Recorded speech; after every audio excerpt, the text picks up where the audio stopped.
আসসালামু আলাইকুম ওয়া রাহমাতুল্লাহি ওয়া বারাকাতুহু। 1 মিনিট মাদ্রাসা ইউটিউব চ্যানেলে সম্মানিত দিনী ভাই বোনেরা, আশা করি আল্লাহ তাআলার অশেষ রহমতে ভালো আছেন, সুস্থ আছেন। আলহামদুলিল্লাহ। আজকের ভিডিওটি খুবই গুরুত্বপূর্ণ, কারণ আজ আমি এমন একটি দোয়া ও আমল শেয়ার করব যা আমি গত বৃহস্পতিবার দিনে ও রাতে মাত্র 3 বার পড়েছিলাম এবং অল্প সময়ের মধ্যে একটি ভালো খবর পেয়েছিলাম। আলহামদুলিল্লাহ। আল্লাহর কসম, আল্লাহ যখন চান খুব দ্রুতই মানুষের অবস্থা পরিবর্তন করে দেন। তাই মনোযোগ দিয়ে ভিডিওটি শেষ পর্যন্ত আমলের নিয়ত দেখুন। অনেকেই আমাকে জিজ্ঞাসা করেন, কোন সময় দোয়া করলে আল্লাহ রাব্বুল আলামিন খুব দ্রুত কবুল করেন?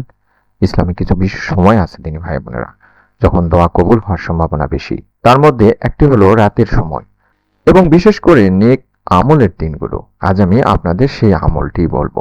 প্রিয় দিনী ভাই বোনেরা, আমি আপনাদের একটি বাস্তব ঘটনা বলছি।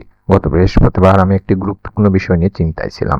তারপর আমি সিদ্ধান্ত নিলাম আল্লাহ তাআলার কাছে দোয়া করব। আমি এই দোয়াটি মাত্র দিনে 3 বার এবং রাতে 3 বার পড়লাম।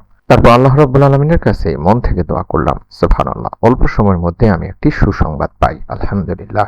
তখনই আমি বুঝলাম আল্লাহ বান্দার দোয়া কখনোই বিফল করেন না, বিফলে যায় না।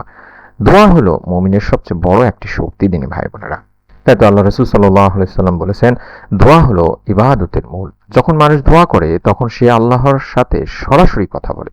আর আল্লাহ রাব্বুল আলামিন সবচেয়ে বেশি পছন্দ করেন যখন বান্দা তার কাছে কিছু চায়।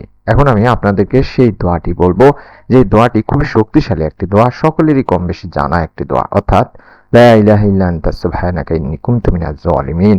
লা ইলাহা ইল্লা আনতা সুবহানাকা ইন্নী কুনতু মিনাজ জালিমিন। বৃহস্পতিবার দিনে রাতে মাত্র 3 বার এই দোয়াটি পাঠ করবেন। লা ইলাহা ইল্লা আনতা সুবহানাকা ইন্নী কুনতু মিনাজ জালিমিন। লা ইলাহা ইল্লা আনতা সুবহানাকা ইন্নী কুনতু মিনাজ জালিমিন। হে আল্লাহ, আপনি ছাড়া কোনো উপাস্য নেই, আপনি পবিত্র, নিশ্চয়ই আমি জালিমদের অন্তর্ভুক্ত ছিলাম। এই দোয়াটি 3 বার পড়ার কথা বলা হয়েছে দিনী ভাই বোনেরা। এই দোয়ার আমলটি কি নিয়মে করবেন সেটা সংক্ষেপে বলে দিচ্ছি। অর্থাৎ প্রথমে আপনাকে ওযু করতে হবে এবং ওযু করে বসবেন। যখনই আমলটি করবেন ওযু অবস্থায় করার চেষ্টা করবেন, কিবলামুখী হয়ে বসবেন এবং প্রথমে 3 বার দরুদ শরীফ আগে পড়বেন। যে কোনো দরুদ পড়তে পারেন। আমরা যেহেতু দরুদ ইব্রাহিম পড়ে থাকি নামাজের বৈঠকে, সেই দরুদ ইব্রাহিমটিও পড়তে পারেন, অথবা ছোট যে দরুদগুলো রয়েছে, যেমন আল্লাহুম্মা সাল্লি আলা মুহাম্মাদি ওয়া আলা আলি মুহাম্মাদ, আল্লাহুম্মা সাল্লি আলা মুহাম্মাদি ওয়া আলা আলি মুহাম্মাদ, আল্লাহুম্মা সাল্লি আলা মুহাম্মাদি ওয়া আলা আলি মুহাম্মাদ। এভাবে এই ছোট্ট দরুদটি 3 বার পাঠ করবেন, কারণ দরুদবিহীন দোয়া আল্লাহ তাআলার কাছে পৌঁছায় না। দোয়া যে দোয়াতে দরুদ পড়া হয় না, সেই দোয়া আল্লাহ তাআলার কাছে পৌঁছায় না, সেটা আসমানে জমিনের মাঝখানে ঝোলানো থাকে। এই দোয়া আল্লাহ তাআলা কবুলও করেন না। তাই দরুদ পড়ে নিব দোয়াটি পড়ার আগে 3 বার, তারপর 3 বার পাঠ করব লা ইলাহা ইল্লা আনতা সুবহানাকা ইন্নী কুনতু মিনাজ জালিমিন। লা ইলাহা ইল্লা আনতা সুবহানাকা ইন্নী কুনতু মিনাজ জালিমিন।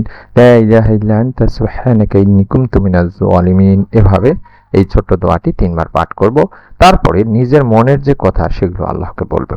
বিশেষ করে রাতে যদি পারেন দোয়া করলে খুব ভালো। বিশেষ করে আপনারা এশার নামাজের পরে কিংবা সাহারির সময় উঠে তাহাজ্জুদের সময় আমলটি করতে পারেন। তবে মনে রাখবেন তিনি ভাই বোনেরা, দোয়া কবুল হওয়ার জন্য কিছু শর্ত আছে, যেমন হালাল উপার্জন হতে হবে, সৎ জীবন হতে হবে, নামাজ আদায় করতে হবে, আল্লাহর উপর পূর্ণ ভরসা রাখতে হবে। এই বিষয়গুলো খুবই গুরুত্বপূর্ণ।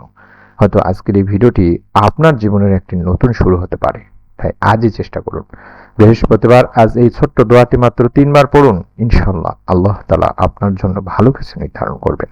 আপনি যদি চান আল্লাহ রাব্বুল আলামিন আপনার দোয়া কবুল করুন, তাহলে অবশ্যই কমেন্টে লিখুন, আল্লাহ আমার দোয়া কবুল করুন, আল্লাহ আমার দোয়া কবুল করুন, আল্লাহ আমার দোয়া কবুল করুন। অন্তত একবার হলেও লিখুন এবং ভিডিওটি আপনার নিকট আত্মীয়স্বজন কাছের মানুষজনের কাছে শেয়ার করুন। এরকম নতুন আমলের ভিডিও পাওয়ার জন্য অবশ্যই যারা এখন পর্যন্ত চ্যানেলটি সাবস্ক্রাইব করেননি, দয়া করে চ্যানেলটি সাবস্ক্রাইব করে বেল বাটনটি অন করে রাখুন। ইনশাআল্লাহ নতুন ভিডিও আপনার কাছে পৌঁছে যাবে। সকলেই ভালো থাকুন, সুস্থ থাকুন। আসসালামু আলাইকুম ওয়া রাহমাতুল্লাহি ওয়া বারাকাতুহু।